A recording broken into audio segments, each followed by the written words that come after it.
por la presentación. Y bueno, pues nada, cuando me plantearon esta charla, la verdad es que no tenía muy claro qué es lo que voy a poder aportar. Pero bueno, oye, pensando un poco y dándole vueltas, pues al final todos en nuestra trayectoria vamos aprendiendo a lo largo de los años, y es verdad que ahora en mi posición actual como director de talento, pues creo que desde esa perspectiva, viendo un poco mi evolución profesional, pues he estado pensando un poquito en esos aprendizajes o en en esos aprendizajes que me he llevado y que veo que hoy en día es precisamente a lo que me dedico, a valorar, a ayudar y a intentar pues empujar a las personas para que pues, oye, den su mejor versión y que les vaya muy bien en la empresa en la que actualmente trabajo. Entonces, pues bueno, básicamente os voy a contar una historia muy rápida de los sitios por los que he pasado, los distintos aprendizajes que me he llevado en cada una de esas etapas y bueno, y ojalá que algo de lo que os cuente os ayude y os sirva para algo. En cualquier momento, por favor, paradme, preguntadme lo que queráis, ¿vale? Bueno, pues nada, rápidamente, yo, aunque nací en Madrid, he estado toda mi vida de estudiante aquí en Burgos, y una vida de estudiante un poco convulsa, porque bueno, pues era el típico un poco rebelde, que sacaba malas notas, que se escapaba de casa, que engañaba a mis padres, que jugué en su momento, tonteé con las drogas, o sea, tuve una juventud y adolescencia un pelín complicada, porque sí, porque al final, oye, era un inmaduro y la vida al final, pues oye, vas madurando al ritmo que vas madurando. Y aquí, bueno, la labor yo creo, pues de todos los que estaban a mi lado, pero fundamentalmente mis padres, la verdad es que fue brutal ese punto de no perder nunca la esperanza de aunque estés suspendiendo, aunque les estés mintiendo, aunque te pillen con drogas, aunque te pillen haciendo el cafre, seguían ahí, y en última instancia, pues acabas madurando, ¿no? Tarde o temprano te vas dando cuenta de lo que es importante en la vida y bueno, ese punto fue bueno, la confianza y el apoyo y la perseverancia de mis padres, la verdad es que fue una pasada, y hoy día, pues hoy estoy felizmente donde estoy gracias a ellos, y bueno, creo que era importante decirlo y agradecérselo. Pero bueno, colegio, Campo Lara, universidad, UBU, administración y dirección de empresas, me llevó tiempo de narices, pero bueno, al final acabé la universidad. Y, como os digo, gracias fundamentalmente a la perseverancia y al amor y al cariño de mis padres. Y bueno, cuando acabé la universidad conseguí un trabajo en Madrid, en Deloitte, en auditoría. Y bueno, estuve en Deloitte 3 años, estuve después algo más de 3 años, algo menos de 4. Después me fui como controller financiero a ACS, a una filial de ACS, donde estuve 5 años. Y después ya conseguí un puesto de director financiero en un pequeño fondo de capital riesgo, en Ítaca Partners, y ahí es donde estuve otros 5 años, pero ahí es donde sufrí mi accidente, y justo cuando me iba a reincorporar al trabajo, pues tuve la suerte y la bendición y la oportunidad de trabajar en Ignis, en recursos humanos, y pasé de director financiero a director de talento en la empresa en la que estoy actualmente, que es Ignis Renovables, ¿vale? Súper rápido, ahora volveré sobre cada una de esas etapas más en detalle para explicaros un poco los aprendizajes en cada una de ellas, pero bueno, aquí sí quería hacer un inciso porque recientemente este verano, me diagnosticaron TDAH, trastorno déficit de atención hiperactividad, lo típico de los niños pequeños y tal. Bueno, me diagnosticaron, a mí me lo decían toda la vida de pequeñito, que era hiperactivo, que sí y tal. Bueno, el caso es que hace cosa de 1 año más o menos, mi hermana Celia, que también al parecer, bueno, le diagnosticaron TDAH en adultos, tal, que es un tema que sorprendentemente lo sufren más personas de las que yo me pensaba. Pero bueno, os cuento esto porque, bueno, investigando sobre el tema, y ahora lo que me ha dado es, o sea, parte de las luchas, los sacrificios, los esfuerzos y los intentos de hacer las cosas mejor que pues he intentado a lo largo de mi carrera, ahora lo que han hecho es darme una excusa, ¿vale? Todo está justificado porque tenía TDAH. No, pero es curioso porque si te fijas, síntomas comunes, no los tengo todos, pero os los voy a leer. Síntomas comunes del TDAH en adultos. Inatención y problemas de concentración, desorganización y problemas de gestión ejecutiva, problemas de organización y planificación, impuntualidad crónica, dificultad para priorizar tareas, subestimar el tiempo necesario para completar tareas, esto me pasa muchísimo, procrastinación crónica, a menudo no pueden empezar una tarea hasta que se convierte en una emergencia, dificultad para mantener el esfuerzo y terminar proyectos, parálisis ejecutiva, problemas de memoria a largo plazo, olvido de citas, perder o extraviar objetos necesarios, baja autoestima, sentimientos de inseguridad y de bajo rendimiento resultantes de años de lucha con síntomas no diagnosticados. Aquí, la verdad, me veo un poco reflejado, no por la baja autoestima, porque por suerte nunca he tenido muy baja autoestima, pero tampoco alta, pero yo sí que veía que mi desempeño profesional en muchos sitios no era bueno. Y aun cuando no me consideraba tonto, porque ni soy el más listo de la clase ni el más tonto, y viendo un poco la gente que había a mi alrededor, digo, coño, ¿qué cojones pasa? ¿Por qué no? Yo me esfuerzo, igual que mis compañeros, pero los resultados no son los mismos. Me han dado una justificación cojonuda, ¿vale? Es todo por el TDAH. Yo creo que al final vas consiguiendo aprender y vas consiguiendo sacar pues estrategias para superar las limitaciones de una enfermedad que en teoría dicen que es un tema pues muy demostrado del cerebro, bueno, pero el caso bueno, quería hacer este pequeño inciso porque sí que ahora cuando repase mi trayectoria, bueno, la realidad es que es una trayectoria en la que yo creo que con el tiempo he ido siendo capaz de hacer mejor mi trabajo, pero que se basa mucha de ella en una lucha, en un sufrimiento por no cumplir las expectativas, por considerar que mi trabajo era mediocre o muy normalucho y bueno, sí que ahora que quería hacer este inciso para que tuvieseis ese contexto. Entonces, bueno, volvemos a Deloitte. Primeros años de vida, la verdad es que Deloitte es una pasada. Las Big Four, no sé si las conocéis, las 4 grandes consultoras a nivel mundial, pero bueno, es una escuela muy buena, es un entorno súper competitivo, muy exigente, se curran 1000 horas, fines de semana, pero bueno, estás en un entorno muy joven, muy dinámico, entramos todos allí, pues oye, recién graduados, y lo primero que haces el primer mes es tirarte un mes de formación, 2 semanas en Madrid, un curso de contabilidad y otras 2 semanas en Segovia, en un hotel, allí, claro, imaginaros, recién graduados y formación, acababas la formación, todo el mundo de fiesta, hasta las 6 de la mañana, cómo mola esto, qué gozada de sitio, tal, y la verdad es que, bueno, el ambiente entre compañeros era bueno y es muy bueno, pero luego es verdad que es un sitio muy competitivo, que ahí hay que promocionar año a año, a año a año, y si no te quedas, y si te quedas, pues ya te empiezan a decir, quizás este no es tu sitio.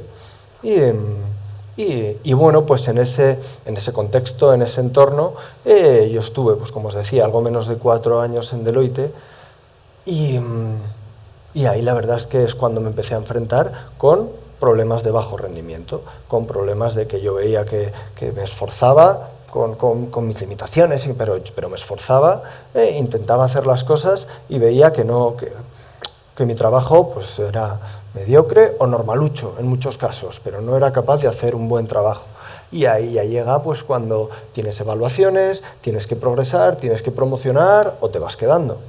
Y ahí, bueno, pues pensando un poco en qué me ayudó, porque aun con un trabajo muy normalucho, conseguí promocionar y conseguí que me ascendieran cada año, etcétera. ¿Por qué? Pues yo creo, el esfuerzo era real y se valora en las empresas, y hoy en día tenemos problemas de rendimiento y la gente que de verdad se está esforzando y otra cosa, pues tiene ese punto de humildad para no echar balones fuera, porque de verdad esto es muy típico. Y es algo que cuando evaluamos a las personas, analizamos los problemas que tienen, pues quizá la humildad no está de moda, pero de verdad que es algo que se valora, y tanto en los top performers como en los low performers. O sea, yo tengo ahora mismo gente en mi empresa que son unas máquinas, que son unos cocos, que son de una brillantez, y eso asociado a ese punto de humildad, de la gente que tiene que estar constantemente defendiendo su trabajo, porque yo hago un trabajo brutal, porque yo consigo, porque hago, porque no sé qué. Dime de qué presumes y te diré de qué careces. De verdad, yo creo que es algo que estoy viendo demostrado en mi actual trabajo. La gente que no farda de su trabajo, tu trabajo habla por ti, ¿vale? Y bueno, en mi caso, en Deloitte, ¿qué ocurría? Pues que mi trabajo pues hablaba de mí, no hablaba demasiado bien. Y bueno, ese punto de esfuerzo, de humildad, de intentar aceptar, aunque yo tenía mi lucha interna, porque obviamente no me consideraba tonto, pero la realidad es que los resultados no eran los que yo quería, pero no echaba balones fuera, no echaba la culpa a otras personas. O sea, yo sabía que algo pasaba conmigo y con humildad lo aceptaba e intentaba esforzarme para ir consiguiendo mejorar.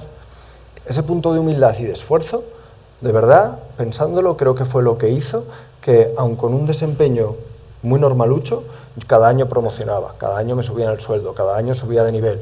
Entonces, ¿por qué? Yo creo porque con ese tipo de actitudes consigues aliados. Consigues que mis responsables, en este caso, mis amigos, todos, pues oye, más o menos se alineaban contigo y querían ayudarte. Conseguís que os quieran ayudar con ese tipo de actitudes. Que al final, hombre, tendría narices, ¿no? Que encima de hacer un trabajo normalucho fueras de chulo. ¿Os sorprendería los problemas de desempeño que tenemos en algunas, en mi empresa actual y que aún, de verdad que te quiero ayudar, pero aún así no aceptan, no asumen, siempre la culpa es del otro, del vecino, de la moto. Es complicado ayudar a las personas cuando la culpa la tienen otros. En el momento en el que yo no he hecho nada y todo es de ahí fuera, te estás limitando un montón la capacidad de poder ayudarte y de poder trabajar sobre tus propios problemas o sobre tus propias limitaciones. Entonces ese punto de echar balones fuera y de, bueno, a lo positivo, ese punto de humildad, de trabajar en ti y de esforzarte es algo que se valora muchísimo en las empresas, en mi experiencia, y que os ayudará tanto si lo estáis haciendo genial como si lo estáis haciendo mal. Es verdad que en este caso mi experiencia personal en ese momento es mi trabajo no era del todo bueno y eso me ayudó muchísimo. Y ahora, hoy en día, en mi trabajo actual,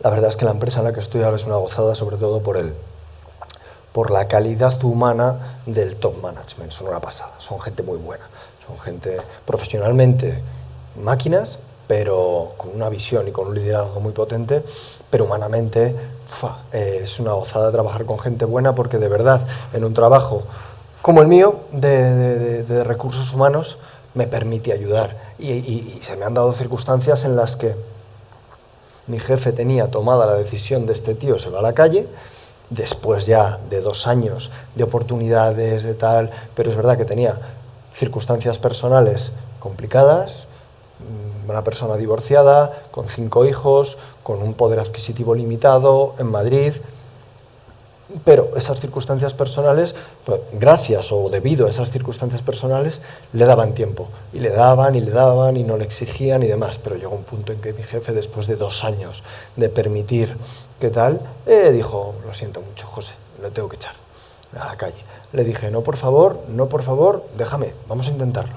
El caso, persona low performer, pero que, pues sí, con ese punto de actitud y de intentar, bueno, por un lado, me dejaban hacer, estoy en una empresa en la que me dejan hacer, y por otro lado, perfiles que cuando lo están haciendo no del todo bien, tienen ese punto de cercanía, de aceptar su situación, de ser honestos, de verdad eso hace que en la vida yo creo que te vaya mejor.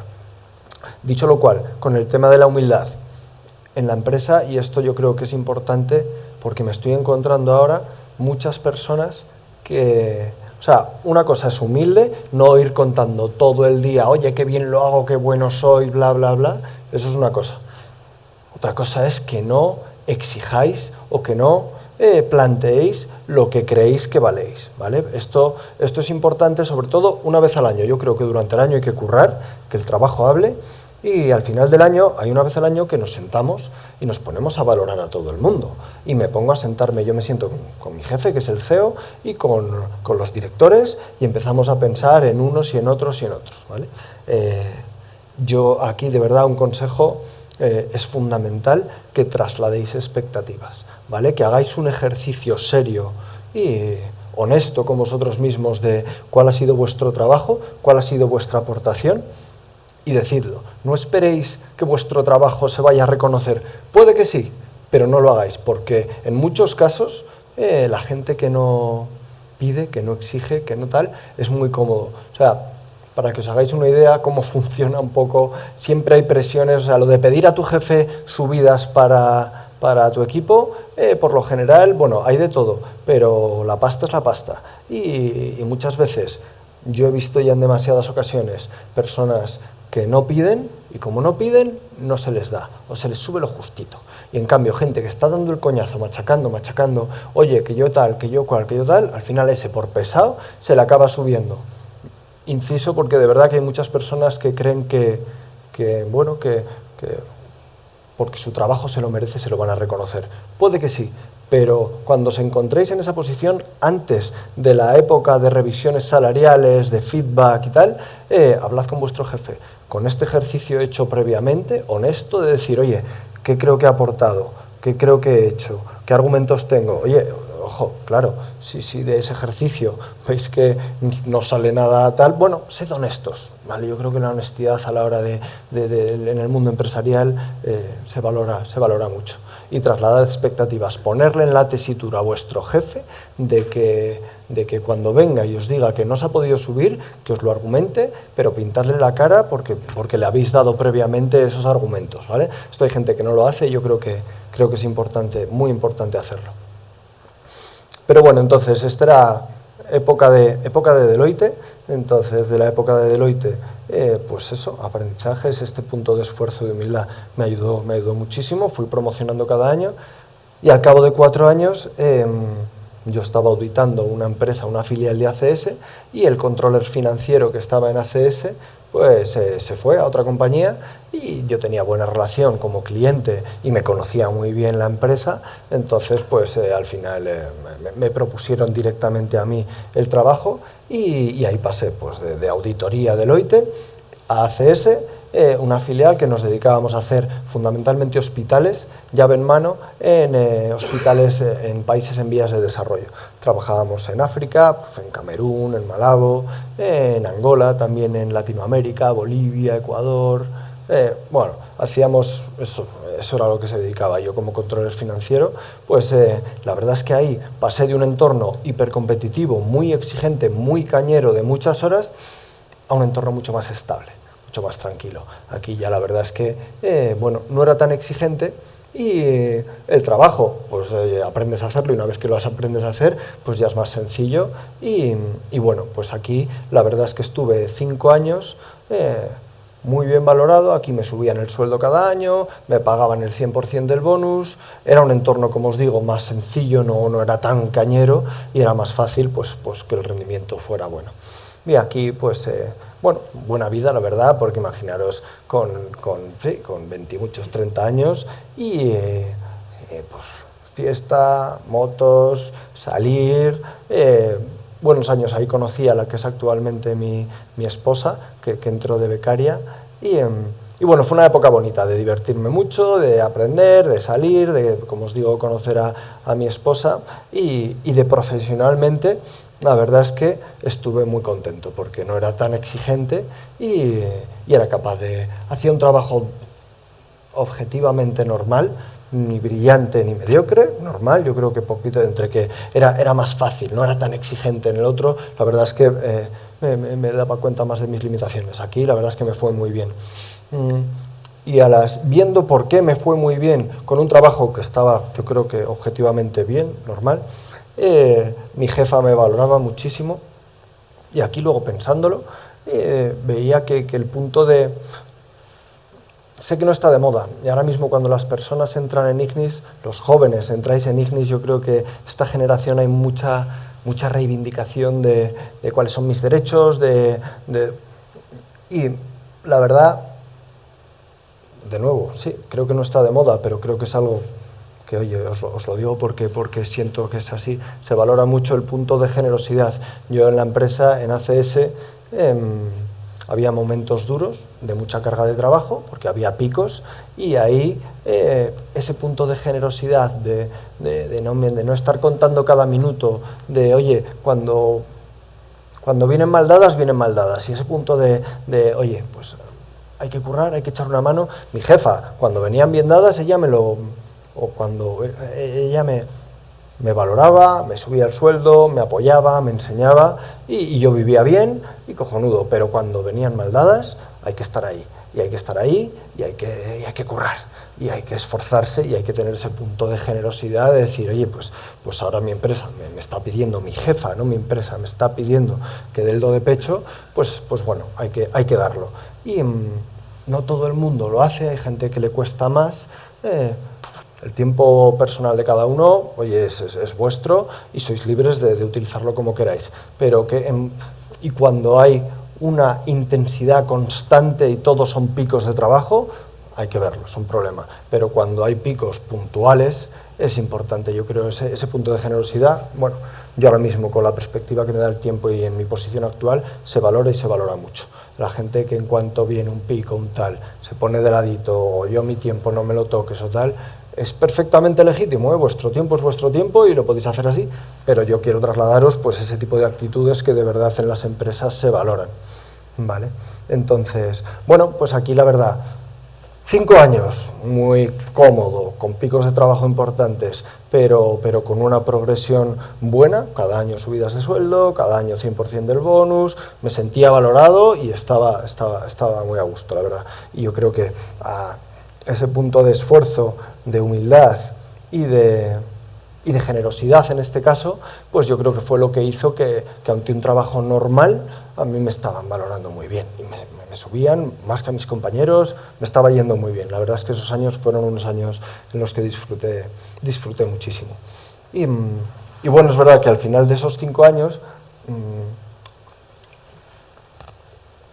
surge la oportunidad de un puesto de dirección financiera. Era un salto relevante, un reto brutal y encima en un entorno complicado.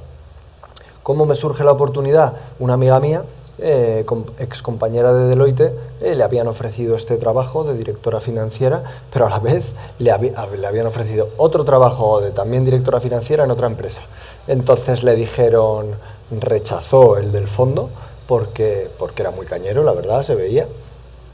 Y le dijeron, oye, ¿quién crees que puede ser un buen candidato para esa empresa, para ese puesto?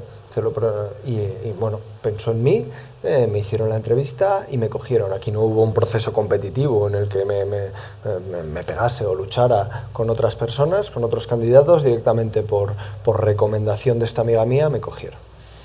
Vale, momento Ítaca, tela.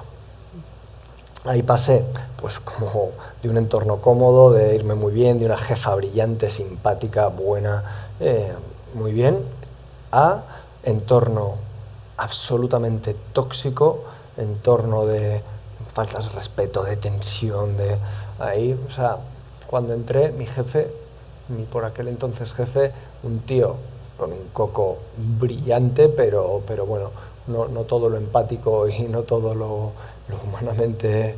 Bueno, era un tío muy cañero. Para que os hagáis una idea, la persona a la que yo sustituí se fue a su casa después de 6 meses y cuando me contó un poquito del trabajo me dijo, mira tío, yo aquí no he aguantado más porque es que era las faltas de respeto, la tensión, los gritos, además de currar 9, 10 de la noche, fines de semana... Bueno, un entorno muy exigente, con nuevas responsabilidades, un reto brutal para mí y en los 5 años anteriores en los que había sido capaz de sacar mi trabajo razonablemente bien, pues quizá esa falta de progreso, de aprendizaje o de desarrollar habilidades que me permitieran rendir mejor, lo pagué. Y claro, volvemos otra vez a una situación, pero más complicada esta vez, porque volvemos a una situación en la que mi desempeño no está siendo lo que mi jefe espera de mí. Pero claro, en un entorno de muchísima agresividad, de muchísima tensión, de muchísima... ahí estuve 5 años, pero bueno, en Ítaca también tuve el accidente, pero pero el primer año, año y medio fue una locura. ¿Sabes? Cuando vas con un nudo en el estómago a trabajar porque sabes que lo que van a llegar son gritos, tensión, voces, te rigidizas de alguna manera porque, claro, cada cosa que haces, si haces, porque haces, leche. Si no haces, porque no haces. Entonces, eso es jodido, ¿eh? El estrés, fue un año duro de estrés, y de verdad que el estrés, si alguna vez lo vivís y sentís que es potente, cuidado, mata literalmente. Yo tengo un amigo que ha sufrido una vida por sus circunstancias con un estrés emocional brutal, y ahora de repente le han diagnosticado una enfermedad rara, le están saliendo cosas. Esto es todo suposiciones mías, pero de verdad estoy seguro de que le están saliendo y le están pasando cosas físicas porque ha sufrido tanto emocionalmente. Y bueno, yo personalmente ese año, primer año, duro, muy duro. Otra vez, pues eso, como os digo, con percepción de bajo rendimiento, de no llegar, y sobre todo en un ambiente muy tóxico. Pues ahí, ¿qué me salvó? Deporte, fundamental, es en una situación así. Bueno, en todo, yo creo que el deporte me aporta muchísimo. Joder, yo he tenido la suerte de ser siempre bastante deportista, pero es verdad que en este momento de mi vida yo iba a boxear todos los días a mediodía. Ese punto de desconexión, o sea, yo podía entrar a boxear o estar una mañana, de verdad, con un nudo en el estómago, con un agobio, con un tal, y salía de boxear nuevo, mirando la vida, pues oye, de otra manera. Es verdad que era una hora de vaciarme, de no poder pensar en otra cosa, pero bueno, de verdad, el deporte es un aliado en mi vida, lo ha sido y lo puede ser en las vuestras. Hay gente que no se da cuenta y que hace deporte de continuo y no se da cuenta, pero de verdad yo lo he vivido y lo he visto, y ante circunstancias complicadas emocionalmente da vida literalmente. Entonces ahí yo hacía muchísimo deporte, boxeo, me ayudó muchísimo, pero sobre todo me ayudó, y ahí empecé con el tema de meditación, mindfulness, control un poquito de lo que pasa en la cabeza, ¿no? de la famosa conversación que todos tenemos con nosotros mismos, que siempre se dice que es como una de las conversaciones más importantes de nuestra vida, ¿no? Lo que nos decimos a nosotros mismos. Entonces, para eso yo creo que la meditación a mí personalmente me ayudó mucho. Como buen TDAH nunca he sido capaz de ser constante en su aplicación, pero sí he tenido épocas y he percibido los beneficios de la misma muy claramente. Esa conversación de la que os hablo, la meditación os ayuda a daros cuenta. Hay mucha gente que no se da cuenta de que está constantemente hablándose a sí mismo, y claro, esa conversación yo creo que tiene un poder enorme, y el tono de esa conversación o cómo os habléis a vosotros mismos tiene un impacto enorme en vuestras vidas y en las de la gente que os rodea. Y yo ahí, bueno, empecé con el tema de la meditación. Sobre todo, ¿qué me ocurría? Que me veía, o sea, como estaba pasando momentos súper estresantes, bastante duros, me veía volviendo a ellos y pensando en ellos y tal. Y digo, ¿qué cojones hago pensando en esto que no me está aportando nada? Me volvía a revivir la angustia, y de hecho el cerebro o el cuerpo no sabe si lo estás viviendo ahora o en el pasado. La angustia vuelve y eso, el daño te lo hace. Y por un lado, en el pasado, reviviendo esa angustia, preocupándome por el futuro, de que, joder, es que ahora voy a hacer esto y me voy a llevar una leche porque como siempre este tío me va a dar no sé qué. El yo, el ahora, el punto de esa meditación, ese enfocarme en lo que puedes hacer hoy y ahora, y que le den, ya veremos qué pasa, me da igual, que le den. O sea, me ayudó muchísimo. Y en el momento en el que me puse a decir, mira, yo hago lo mejor que puedo hoy, me enfoco en lo que puedo hacer, ¿qué vendrá? Ya veré, si hoy lo estoy haciendo lo mejor que puedo, tengo esa paz mental de mira, tío, pues que venga lo que tenga que venir, ¿vale? Entonces ese punto bueno, en un momento así, bastante complicado, me ayudó muchísimo el focalizarme en el yo ahora, en lo que puedo hacer yo, y ya está, y que venga lo que tenga que venir. Me dio mucha paz y me dio, pues oye, tranquilidad. Pues digo, mira, es verdad que tienes que asumir, ojo, la gente flipaba. En los 5 años que estaba en Ítaca han entrado y salido varias personas. Te acostumbras a un ambiente tóxico y yo ya estaba acostumbrado a unas cosas que la gente entraba y decía, ¿pero dónde estás? ¿Pero qué es esto? ¿Esto es normal? Yo, sí, oye, ya nos hemos acostumbrado a ello. Pero bueno, entonces, ese punto de, yo creo que la meditación, escucharos a vosotros mismos, analizar esa conversación que tenéis con vosotros mismos, tiene un poder enorme. Esa conversación puede ser vuestra aliada, si os animáis, si os comprendéis, si es compasiva, si es cariñosa, o puede ser un gran enemigo si lo que hacéis con vuestra voz y os estáis constantemente diciendo que sois una mierda, que no valéis, que tal, bueno, eso os puede hundir. Entonces, el prestar atención a esa conversación, analizar lo más objetivamente que podáis en qué sentido es, si os está hundiendo o si os está viniendo arriba. Tampoco, o sea, hay gente que está todo el día diciéndose qué guapa es, qué guapo soy, qué bien lo hago, me merezco la luna. Eso tampoco, ¿vale? Pero yo creo que ahí hay un punto de equilibrio muy interesante, que en el momento en el que os dais cuenta de cómo os estáis hablando, podéis trabajar en mejorar esa conversación en un sentido u otro.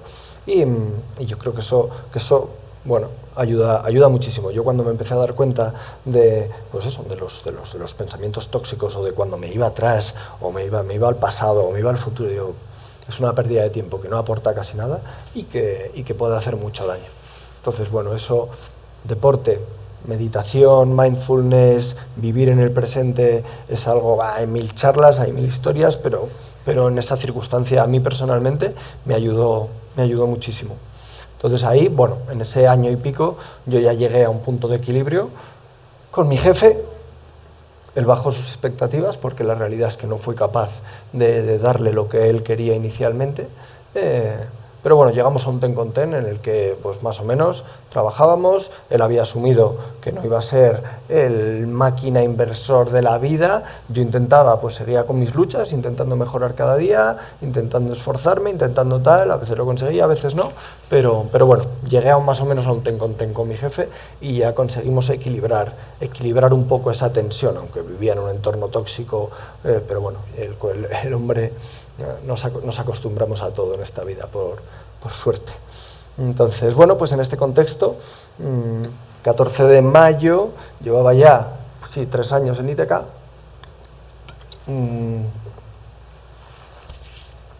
Me voy de ruta de trial. Yo soy un enfermo de la velocidad, de la adrenalina. Es lo que mi actual mujer siempre me lo decía. Me decía, es que solo veo que vibras cuando hablas de Marruecos, de enduro, de la trialera, de poner al límite los coches, las motos. Bueno, hay algunas personas que tenemos esta tara y es verdad que es algo que nos llena o que nos divierte o que nos encanta. Pero bueno, oye, como todo en la vida tiene su tiempo, yo lo disfruté un montón el tiempo que lo disfruté y bueno, pues oye, ahora he tenido que aprender a disfrutar de otras cosas.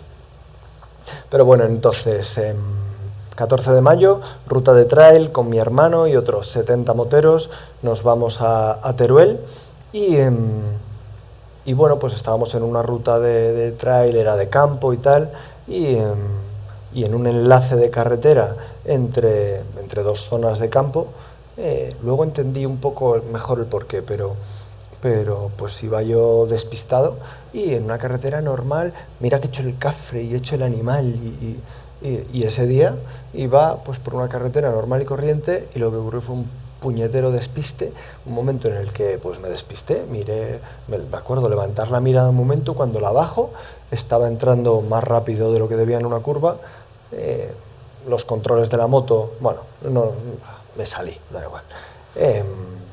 Me salí, entonces me caí por un barranco de unos 8 metros y nada, pues a ella, en cuanto me sentí un dolor enorme en la espalda, cuando no recuerdo muy bien la caída, sí que recuerdo abrir los ojos abajo, estaba en una especie de prado, y con un dolor enorme en la espalda. Mi hermano se puso a mi lado, estaba llorando, tal, ¿estás bien? Y yo la verdad es que ahí ya sabía, intuía, no sentía nada, no sentía las piernas, no movía nada, digo, uff, malo, no, malo, estaba jodido, pero sí me di cuenta. Bueno, total, que llaman al helicóptero, me llevan a Zaragoza, primera noche, bueno, por la tarde, yo creo que por la tarde me dijeron ya, cuando me llevaron a Zaragoza, me hicieron un montón de pruebas, y por la tarde el médico me dijo, pues básicamente diagnóstico, lesión medular completa,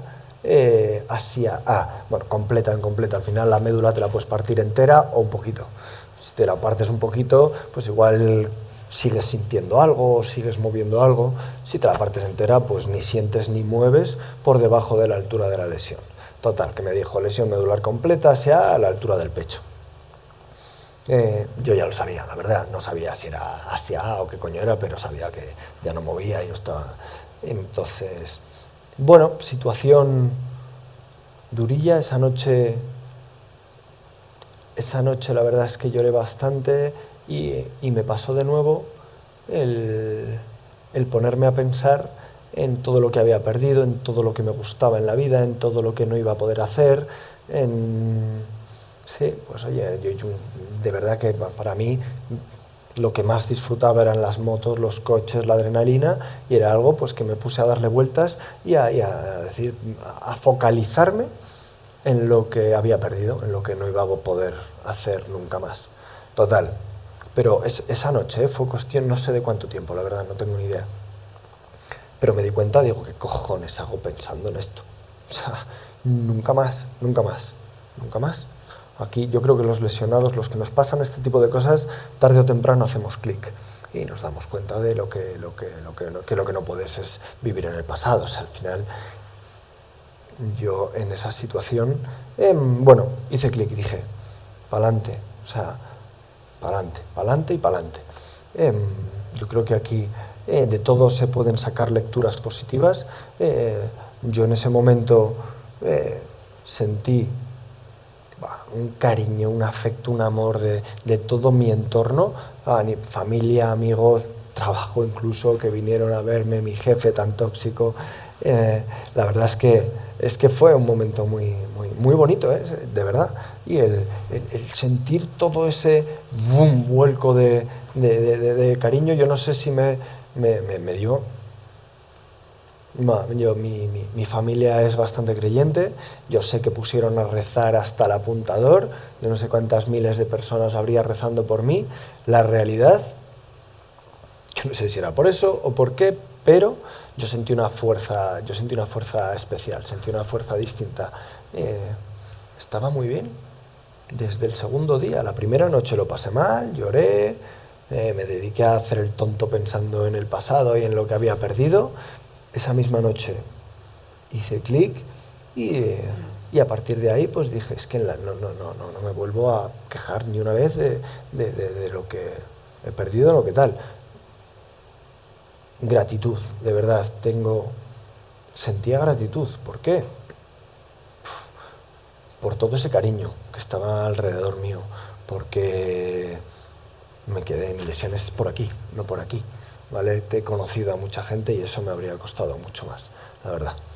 He conocido a mucha gente tetrapléjica y eso es dependencia absoluta. Eso es que te limpien el culito toda tu vida.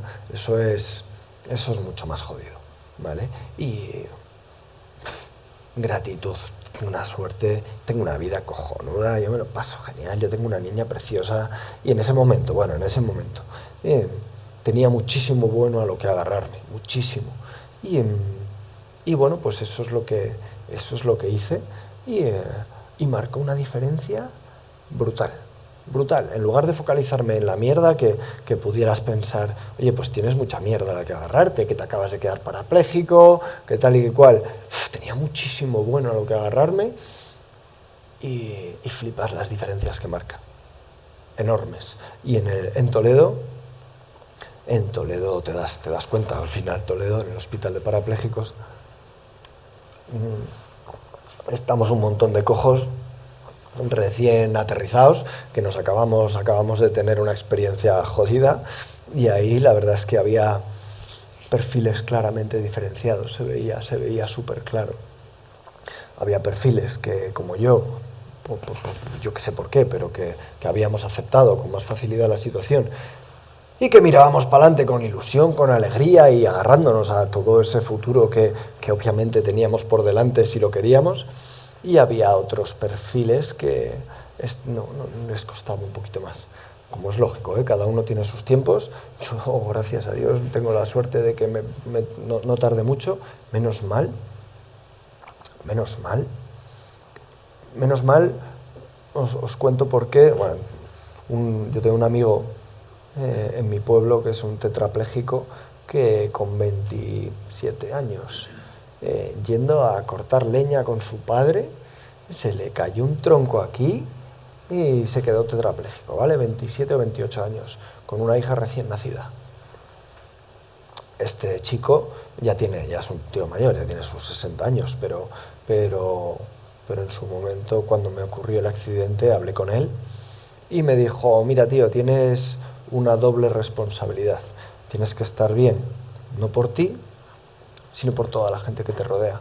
Como estés mal, les vas a hundir. Como estés bien, bastante fiesta tienen ya aceptando la situación, pues ayúdales con tu actitud. Este es un tío que con 20, lo que os digo, con 20 y muchos años, tetrapléjico de verdad, de no poder mover un carajo. Y no se aqueja en la vida, siempre con una sonrisa, siempre con buena actitud. Es una pasada, hay gente que tiene una capacidad de aportar luz a lo que le rodea. Imaginaros, era una persona, imaginaros la situación. Ante una situación así, la actitud de agarrarte a lo positivo, que mira que es jodido en su caso, pues yo creo que, imaginaros a su mujer, a su hija, les habría hundido. Y al contrario, es un tío que con esa actitud de ver lo positivo, de tirar para adelante, hace felices a los que le rodean. Fue un ejemplo brutal. Y cuando me lo dijo, oye, gracias a Dios, yo ya estaba un poco enchufado en esa línea, pero bueno, que fue un ejemplo brutal. Y entonces, pues, a ver, que no se me vaya el santo al cielo. Toledo, Dani me cuenta esto. Allí la verdad es que hay un porcentaje relevante de gente sufriendo muchísimo, que no eran capaces de aceptarlo, que estaban viviendo en el pasado, y pobrecitos, o sea, pobrecitos, ante unas, circunstancias chungas os van a venir a todos, o sea, al final, me acuerdo que, bueno, me lo decía la abuela de mi actual mujer, me decía, tú has tenido una vida muy fácil, todavía no te ha llegado tu cruz. Me acordé de ella cuando me la pegué, digo, coño, mira, aquí está, aquí ha llegado. Pero la realidad es que a todos nos vienen circunstancias jodidas en la vida, nos van a llegar a todos, nos guste o no, la vida es así. Y la actitud con la que afrontes ese tipo de situaciones va a marcar una diferencia enorme tanto en vosotros como en las personas que os rodeen. Y bueno, aquí en este caso, lo que os digo, pues perfiles o personas que pobrecitos lo estaban pasando fatal. Conocí el caso de una chica que me acuerdo cuando entré en el hospital, cuando entró ella, yo ya llevaba unas semanas, era una niña de 16 años que acababa de tener, pues que se acababa de tirar de un 9º piso, que se había intentado suicidar y claro, pues no sabíamos qué había pasado. Y ojo, pobrecita, flipáis los intentos de suicidio que hay actualmente. Toledo me lo decía la directora del centro, me decía, es una pasada. En los últimos años, desde las puñeteras redes sociales, como la cantidad de gente que entra aquí por intentar suicidarse, derivado un poco de esa soledad, de ese bullying, de ese estar encerrado detrás de una pantalla sin una vida real, ¿no? Esta niña, nosotros cuando escuchamos sobre su caso, dijimos, joder, qué putada, pobrecita, sí, se ha querido suicidar. Antes de esto, pues ahora estando parapléjica y hecha polvo, pues va a estar mucho peor. Cuando la conocí, hablé con ella, al contrario. Me contó su historia y me decía, mira, yo es que vivía una mentira. Yo vivía así lo explicaba ella, decía, yo tenía un cristal opaco delante mío que no me permitía ver la realidad, que no me dejaba ver la realidad. Yo lo único que veía es que me estaban haciendo bullying, que no tenía amigas, que en las redes sociales llegaba a casa, me encerraba y seguían haciéndome bullying, que mi novio no me quería, que tal. Típica película de gente a la que, bueno, típica o no tan típica, pero de una persona a la que la están machacando por todos los lados y no puede descansar porque no tiene descanso ni en casa, porque llega a casa, se encierra en su habitación y le siguen machacando a través de las redes sociales. Pues esta niña lo que me contaba es que a través del accidente se le rompió el cristal y vio que tenía amigas buenísimas, vio que su familia la quería un huevo, vio que el subnormal del novio no era más que eso, que un subnormal, y de repente estaba, volvió a estar feliz, con ilusión y con ganas de afrontar la vida aun estando parapléjica, ¿no? Entonces, bueno, pues fue una tía que tenía esa buena actitud.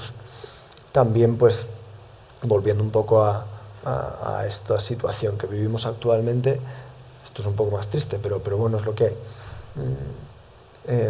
En una charla con una psicóloga y con varias personas del centro, había unos padres que estaban ahí porque su hijo se había intentado suicidar. Era un niño sí, creo que tenía 14 años. Al final, pues, misma historia, ¿no? Hubo gente. Bueno, vivimos ahora, yo creo que un momento en el que el tema de la tecnología, las redes sociales, hace mucho daño, y esto eran unos padres que la verdad es que les escuchabas y se te caía el alma en los pies, llorando como una magdalena, diciendo, joder, que hemos hecho mal, no hemos estado ahí, no nos hemos dado cuenta. Y claro, el hijo con 14 años, ahora tetrapléjico, estaba pidiendo la eutanasia y quería irse. Bueno, sencillamente fue una vivencia dura y vivimos en un mundo ahora mismo, en un momento en el que hay gente que se encierra en sí misma y que empieza con esa conversación de la que os hablaba antes, ¿no? de negativa, un poco pues acompañado de ese entorno que no te está ayudando, pero cuando la gente se encierra en sí misma, no tiene vías de escape y empieza a autoflagelarse con qué mierda, qué vida, bueno, pues estamos como estamos, con una tasa de suicidios enorme. Pero ahí a lo que voy es a lo que os planteaba de la actitud, del centrarse en lo positivo, de la gratitud, ¿no? Al final, yo creo que eso puede ser un hábito de verdad que cambia la vida.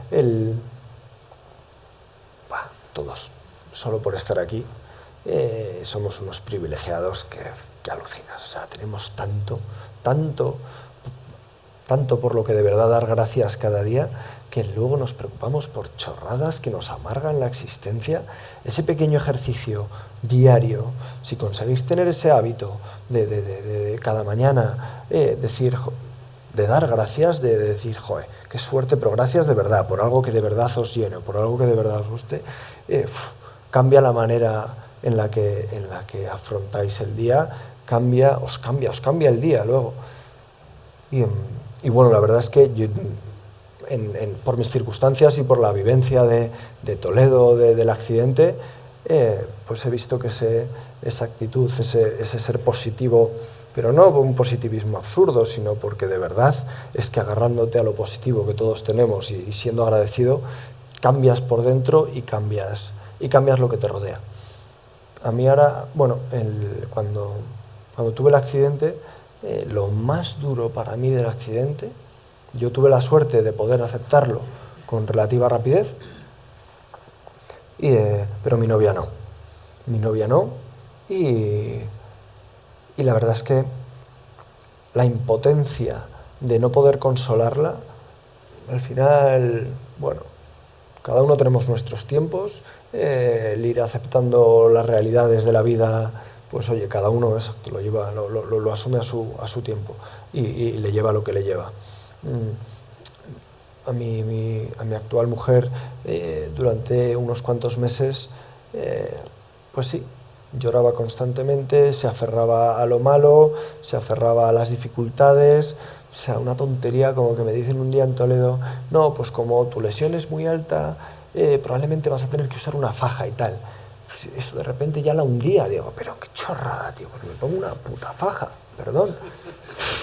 ¿Sabes? Pero bueno, la verdad es que eso fue lo más duro del accidente, de verdad, lo más duro. Yo veía que mi familia pues estaban más o menos contentos, me veían a mí bien, ilusionado y con ganas de tirar para adelante, pero claro, yo a Susana, a mi mujer, sí que es verdad que ella estaba conmigo y me mostraba lo que llevaba dentro y yo lo que quería que así fuera, no quería que viniera con una sonrisa si lo estaba pasando mal, pero bueno, la verdad es que fue lo más difícil de todo el accidente, el verla llorar, el verla sufrir y el no ser capaz de consolarla, porque ahí mi actitud positiva, el que yo estaba ilusionado y con ganas, pues tiene el recorrido que tiene. Al final ella tenía que hacer ese clic y le llevó lo que le llevó. Al final lo consiguió, yo creo que le ayudé en que lo consiguiera, pero bueno, al final lo consiguió, ahora estamos felices y ya está, pero bueno, al final los tiempos de la gente son los que son, hay que respetarlos y ahí, desde la perspectiva de yo hago lo que puedo, yo hago lo que está en mi mano, yo te intento ayudar como buenamente pueda y ya está, pero es verdad que el ver a la gente a la que quieres sufrir es complicadillo, pero bueno. Entonces nada, Toledo se acaba, a los 6 meses le pido matrimonio a Susana, cuando justo diciembre de 2021, cuando salí de Toledo, y ya fue el siguiente año de rehabilitación, 2022, en agosto nos casamos, bueno, fue un año guay, yo iba todos los días a rehabilitar, al final me tenían que dar una incapacidad permanente, la minusvalía, bla, bla, bla, bueno, mierdas administrativas varias que hay que gestionar cuando te pasa algo así, y yo aproveché ese año, no me daban el alta, entonces pues aproveché ese año para rehabilitar. Entonces todas las mañanas iba toda la mañana a rehabilitación, por las tardes, pues bueno, unas cosas y otras, no viví mal dentro de lo que cabe, ¿no? Y aprendiendo a vivir también, pues oye, con estas circunstancias. El caso que, pues ya justo a finales de 2022, cuando ya iba a volver a trabajar a Ítaca, pues Susana, que estaba trabajando en Ignis, donde trabajo yo, estaba en una fiesta de verano y... en una fiesta, perdón, de la empresa y nada, pues mi actual jefe le vio y le dijo, ¿qué tal? ¿Cómo está José? No sé qué, pues se habían enterado, obviamente, le habían apoyado muchísimo a ella y demás. Y dice, Buah, está muy bien, tal, pero bueno, ahora ya por fin va a poder volver a trabajar, aunque, joder, va a volver a Ítaca, que bueno, ya conoces a su jefe, porque, bueno, allí le conocía, no tiene muchas ganas, pero bueno, oye, bien, contento, con ganas de volver a trabajar y tal. Y entonces, pues, a mi actual jefe dijo, coño, joder, se me ha iluminado una luz, de verdad, estoy actualmente buscando un director de talento, que se me acaba de ir esta persona y tal, ¿no? ¿Tú crees que le gustaría? Y bueno, pues le dijo, joder, sí, yo creo que sí y tal. Bueno, entonces ya me ofreció el trabajo y entré en Ignis. Ignis, la verdad, que pasada de empresa, sobre todo lo que os comentaba al principio, gente que profesionalmente son unas máquinas, pero también, o sea, a nivel humano son gente buenísima. Y bueno, pues aquí en Ignis, muy bien, la verdad, lo de trabajar con las personas es algo que me está encantando, porque en el fondo te dedicas a ayudarles, ¿no? A ayudar a la gente, y eso, sí, me llena muchísimo, me encanta mi trabajo, con mis problemas, con mis luchas por organizarme mejor y ser capaz de hacer mejor mi trabajo cada día, pero ese punto de servir, de ayudar a la gente, joder, bueno, me está llenando y me está gustando mucho. Y bueno, pues, a ver, me voy a coger la chuleta que no se me vaya a olvidar nada, pero en este contexto de Ignis, pues que estoy aprendiendo y que he aprendido, sobre todo ya más analizando a otras personas y analizando el desempeño, intentando ayudar a la gente, pero muchas veces, pues oye, cada año, sí, evaluando a la gente para ver pues qué capacidades tienen, si progresa, si no, si se les sube el sueldo, si no. Y bueno, pues aquí el punto, lo que os trasladaba anteriormente, pues de esfuerzo, de humildad, de generosidad, de servicio, de ayudar a los demás.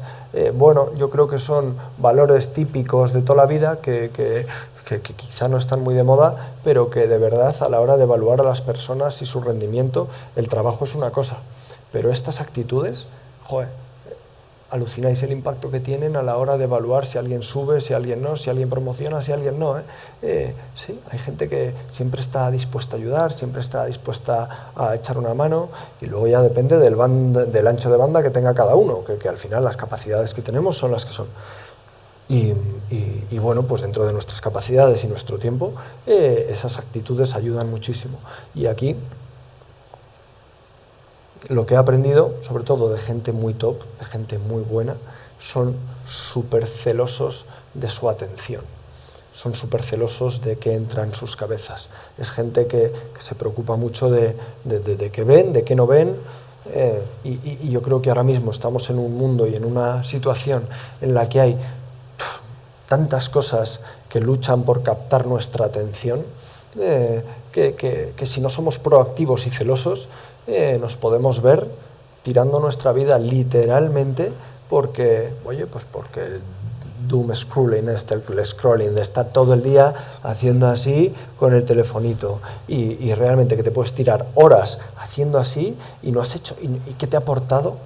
Nada. O sea, lo único que has hecho, al contrario, lo que te ha hecho es te está reventando el cerebro con esos chutes famosos de dopamina que luego encima te impiden el poder concentrarte y focalizarte de verdad en otras cosas.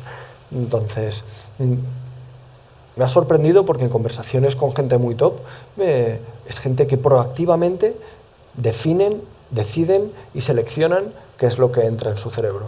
Y lo de estar horas haciendo el tonto, que todos lo hemos hecho, yo no soy un crack y me ha pasado, pero es algo con lo que tengo que luchar, porque de verdad es que hay tantas plataformas diseñadas para que estemos horas ahí. Las horas que pasamos ahí es dinero para ellos.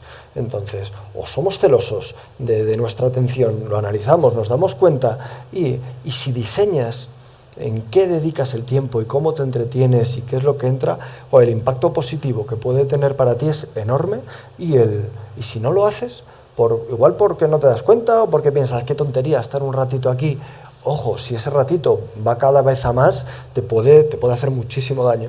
Y si por el contrario proactivamente defines en qué quieres dedicar y cómo quieres dedicar esos tiempos de ocio, te puede ayudar un montón. Y bueno, pues estoy conociendo a gente que lo hace muy bien, y joder, pues al final amplían ese ancho de banda. Al final esas capacidades que todos tenemos son las que son. Hay cosas que las limitan y cosas que las potencian. Y esto de analizar la atención e intentar proactivamente enfocarla en determinadas cosas que te ayuden, amplía vuestro ancho de banda, amplía vuestra capacidad para aportar más. Y de verdad creo que es un tema que me he dado cuenta ahora que es relevante y que es interesante. Y me estoy enrollando un huevo, pues para acabar ya. Bueno, creo que vivimos en un mundo ahora, estamos en un momento muy interesante. O sea, el mundo en los próximos años va a cambiar de forma espectacular. No sabemos ni cómo ni cuándo. O sea, cómo sea el mundo dentro de 10 años respecto a ahora, yo creo que nadie lo sabe. Bueno, y hay una serie de actitudes muy tradicionales, ¿no? Muy típicas, pero que de verdad creo que en el mundo actual y en el de dentro de 10 años van a seguir siendo totalmente válidas, útiles, y pueden marcar, de verdad, pueden ser grandes aliados vuestros en vuestro día a día. Y creo que con una pequeña, y que son fáciles, yo no soy capaz por mi falta de constancia, pero cuando lo consigo, por ejemplo, algo tan sencillo como una morning routine que os ayude a, pues eso, ese punto de meditación para daros cuenta de esa conversación que tenéis con vosotros mismos, ese punto de gratitud o de reflexión sobre el día, cómo queréis enfocar el día, y esa visualización de, oye, ¿qué día tengo por delante? ¿A qué me voy a enfrentar? Y cómo quiero que mi mejor versión aparezca ahí. Y cuando llegue, de verdad, bueno, morning routine, esa pequeña meditación, esa pequeña reflexión, deporte, fundamental también. Y descanso, fundamental también. En mi caso ahora mucho más. Pero bueno, hay una serie de variables que si las cuidáis y si interiorizáis y hacéis un hábito de una morning routine con 4 cositas, de verdad os cambiará la vida para bien, os ayudará a estar mucho más felices. Eso, pues lo que os decía, ese punto de por las mañanas reflexión, gratitud.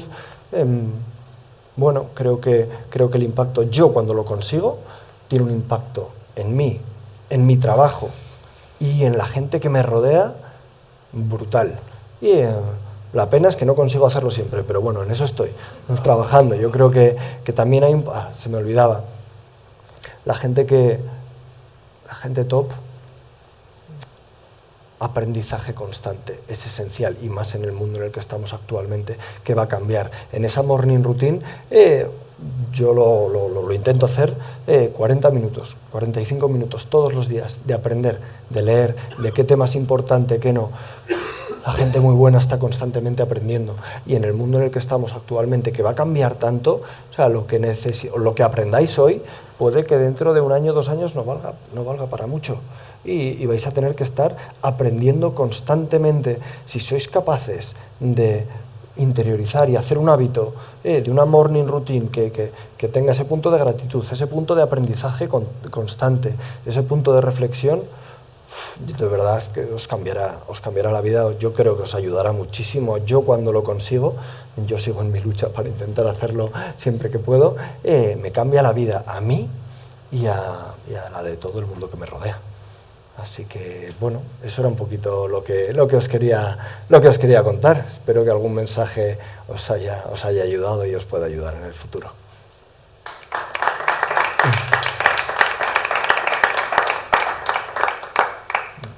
Preguntas, cuestiones, lo que os dé la gana. No sé, se oye. Vale. Es que como se están grabando las sesiones, se oye. Nada, el micrófono. Ahora les decimos. Así van pensando las preguntas. Yo debería ser el que rompa el hielo, pero me has dejado sin palabras. O sea que voy a dimitir y que pregunte a alguien. Ahora, ahí está. Pues ahora sí. ¿Quién se atreve?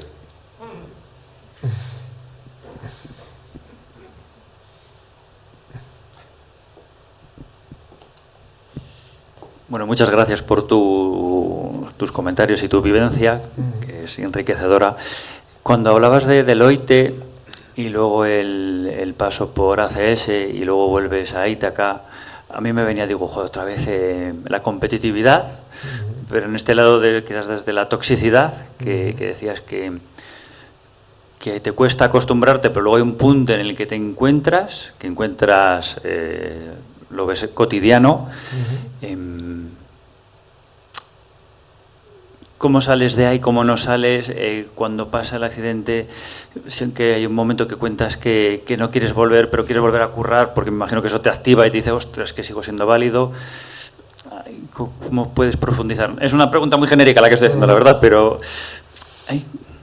¿cómo sacas el gusto a ese tiempo? La realidad es que, por un lado, quería volver a trabajar. Es esencial, al final desde mi punto de vista, bueno, tenemos varios pilares que son muy importantes en la vida, ¿no? Uno de ellos es el trabajo, ni el más importante ni el menos, pero es uno de esos, yo creo, importantes, ¿no? Que pueden validarnos y que pueden, o sea, aquí estamos para aportar, para servir, y lo hacemos muchas veces a través de nuestro trabajo. Quería volver a trabajar, tampoco tenía muchas alternativas, no las había buscado, es verdad, pero no tenía muchas alternativas. La idea de volver a Ítaca no me gustaba un carajo, la verdad es que lo de Ignis fue como caído del cielo. Pero cómo gestioné ese acostumbrarme o adaptarme a un ambiente tóxico como este, bueno, fue un proceso muy difícil. Yo creo que es muy difícil. Bueno, mi jefe, cuando me fue a ver al hospital, lo primero que les dice a mis padres: mira, si vuestro hijo ha sido capaz de aguantarme a mí durante 3 años, esto está chupado, no te preocupes, que esto lo pasa con la gorra. Bueno, pues de nuevo un poquito lo que te trasladaba antes, que me ayudó muchísimo el enfocarme en el ahora, en el olvidarme, o sea, cuando el estrés y el agobio, yo creo que nos lo autogeneramos. Porque al final, ante lo que te ocurre, siempre tienes la capacidad de decir cómo reaccionar. La meditación ahí ayuda un montón. La meditación, que yo lo único que hago es de vez en cuando, de nuevo, no soy constante, pero es focalizarme en la respiración. Y es un rato en el que pues, te vienen pensamientos de todo tipo y va de darte cuenta de que te está viniendo un pensamiento y decir, volver a la respiración. Entonces, es una práctica que entrena el cerebro y que lo que hace o lo que te permite o lo que me ha permitido a mí es que en momentos de mucha tensión, actualmente, por ejemplo, una bronca con mi mujer, te da, o por lo menos a mí me ha dado, ese microsegundo en el que yo antes muchas veces, ante un estímulo externo, un enfado, me calentaba a voces y a gritos y que sea lo que Dios quiera. Te da ese punto de pausa de poder decidir, ese microsegundo en el que dices, esto me ha llegado, ¿cómo reacciono? Ese momento de pausa, dice, ¿cuál es la mejor forma de reaccionar ante esto que me está ocurriendo? Te da una libertad y te da una capacidad de gestionar momentos complicados brutal, porque, bueno, lo anterior era reaccionar. Pasa algo, me cago en tal, no sé qué. Ahora digo, a ver, ¿cómo puedo hacerlo mejor? Y tienes esa pausa. Por ejemplo, líos. Yo creo que las relaciones de pareja siempre hay movidas. Esto me ayuda mucho, porque al final yo creo que siempre hay momentos en los que llegas tensionado al límite y decir, vamos a ver, ¿cómo lo puedo hacer mejor? ¿Cómo puedo salir de aquí, de esta situación? Pues sí, el mindfulness, meditación, el controlar cómo gestionas estas situaciones me ayuda un montón, la verdad. ¿Cómo gestionas ahora, José, esa adicción a la adrenalina? ¿Cómo puedes gestionar ahora esa adicción a la adrenalina que tenías y al deporte? ¿La has transformado o la mantienes? ¿Cómo lo haces ahora? Bueno, lo que hago es echarla de menos, porque hoy en día la verdad es que ya no hago gran cosa. Deporte sí, es fundamental y me mantiene, bueno, además de que me mantiene bien, yo espero, ahora yo creía que nunca me iba a curar, ahora tengo mis dudas, ya están con la evolución, inteligencia artificial, hay muchísimos desarrollos, puede que me cure el deporte, además de darme vida ahora y darme energía y, me permite mantener lo que no uso para que el día de mañana, si me arreglan, lo pueda utilizar. Y en cuanto a la adrenalina, pues bueno, de vez en cuando me voy con un amigo a competir en karts, que tiene karts de competición, que son auténticos misiles, y el volver a llevar un trasto de esos al límite, pues me quita un poco la espinita. Y se lo digo a mi mujer, que me va a odiar, y siempre digo, cuando me arreglen me pillo otra moto, Dice, me divorcio. Pero bueno.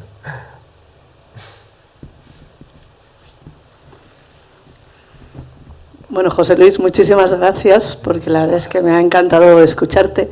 Había oído hablar de ti y bueno, pues la verdad es que eres conocido, pero yo realmente no te había oído hablar nunca.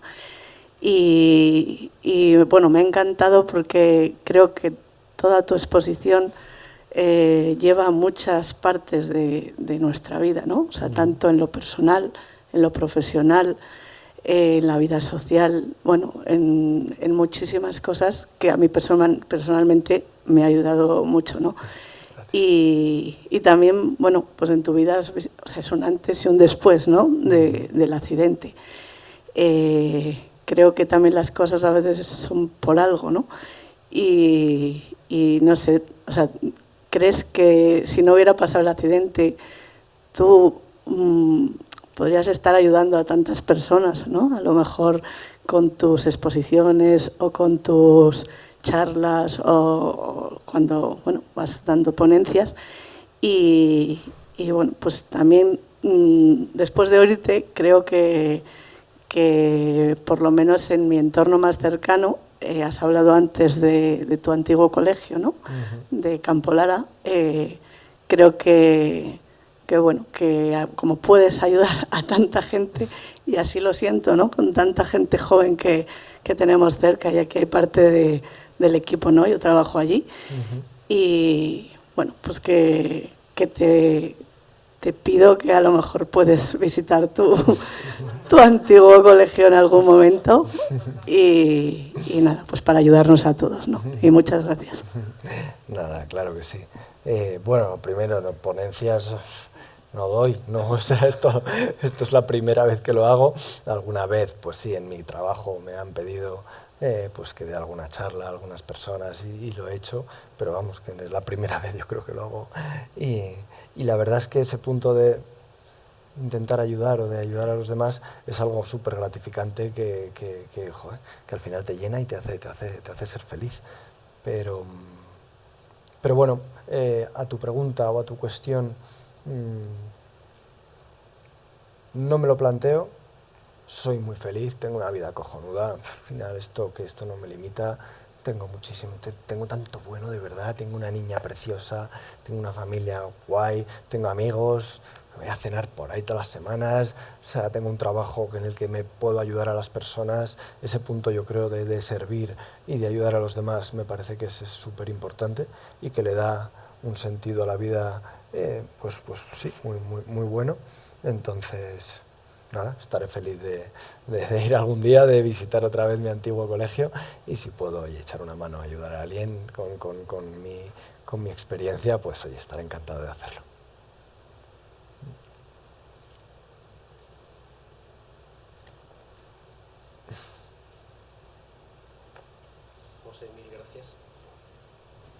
Mil gracias por la ponencia, a mí me ha encantado y me ha llegado, ya luego profundizaremos.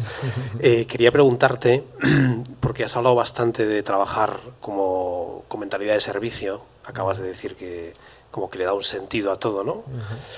Pero eso, ¿cómo lo haces compatible con esos años en los que, pensando quizá más, yo ya no es mi caso, pero los universitarios o gente más joven que se va abriendo camino, donde tienes un esfuerzo notable por progresar, por mejorar, que también tú lo has narrado muy bien, ¿no? ¿Cómo hacerlo compatible con ese espíritu de servicio, que es lo que de verdad llena, ¿no? Porque a veces puede que uno diga, equivocadamente seguramente, pero tú nos lo podrás contar, me tengo que centrar en sacar mi mejor versión profesional, pero todo lo demás como que estuviera en segundo plano, ¿no? Y a veces equivocadamente uno piensa que si pisas al de al lado o haces una zancadilla, quizá no muy dura, pero una zancadilla suficiente para subir tú, pues estás construyendo tu futuro profesional. Yo creo que lo contrario. Es verdad que, bueno, en entornos competitivos ese tipo de actitudes puntualmente te pueden ayudar. Yo creo que en el largo plazo y con la perspectiva que da el tiempo, ese tipo de actitudes al final yo ahora personalmente las castigo.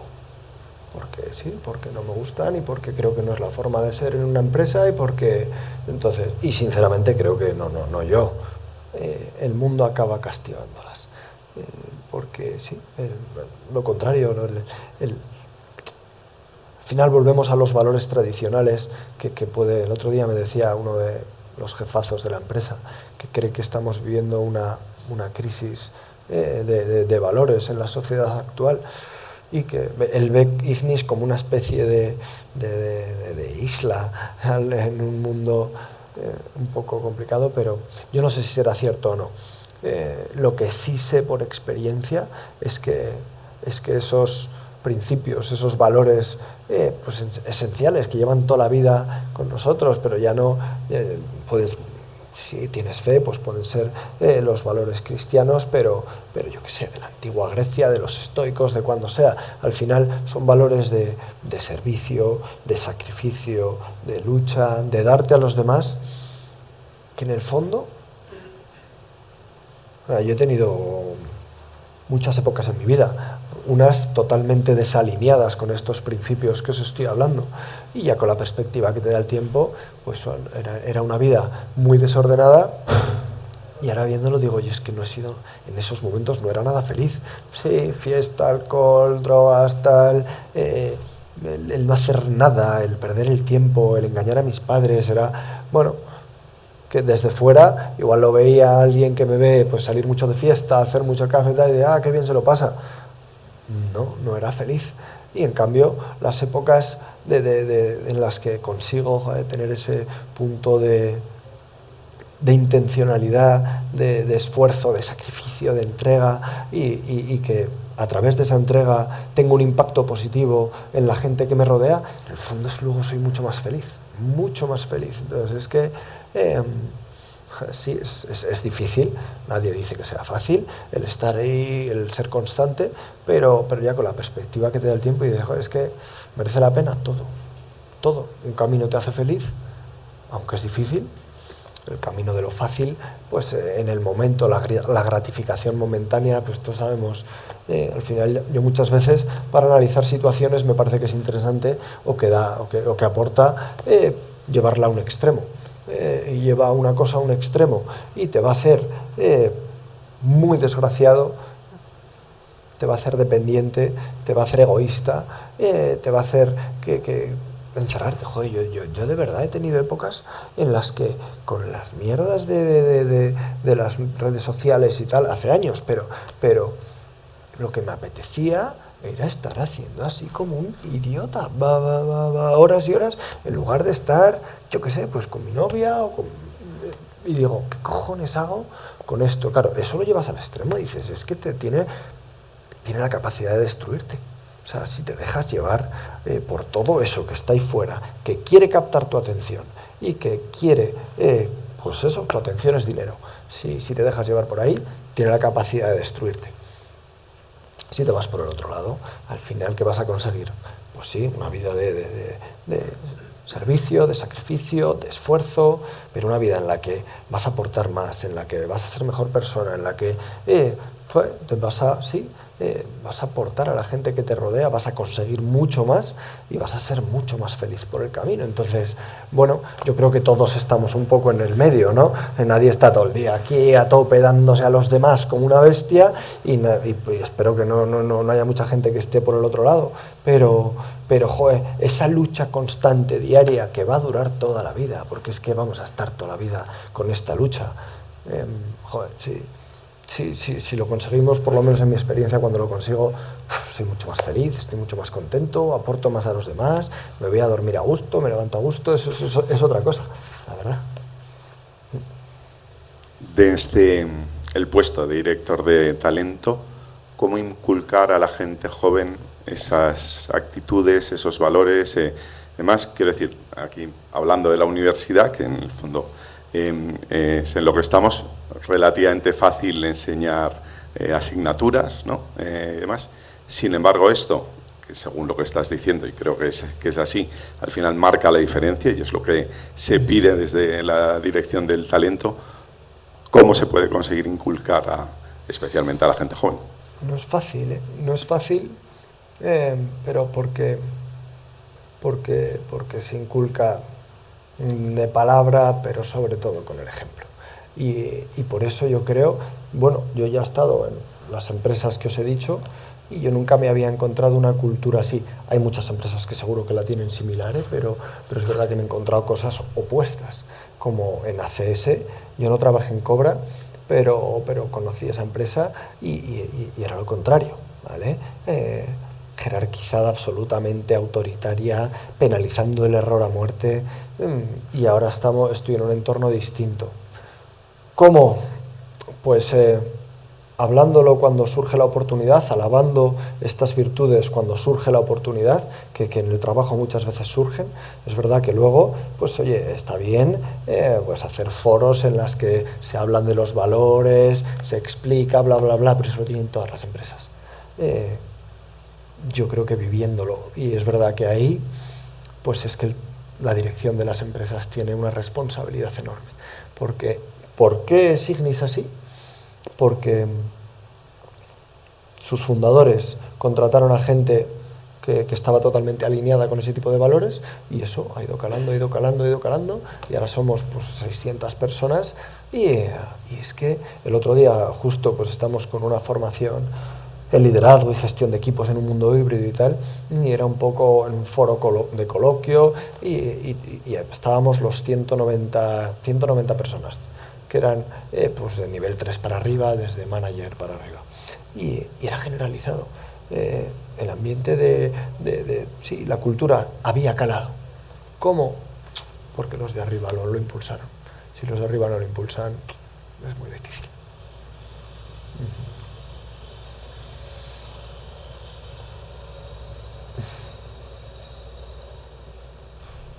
Más preguntas, ¿no? ¿Exprimimos más?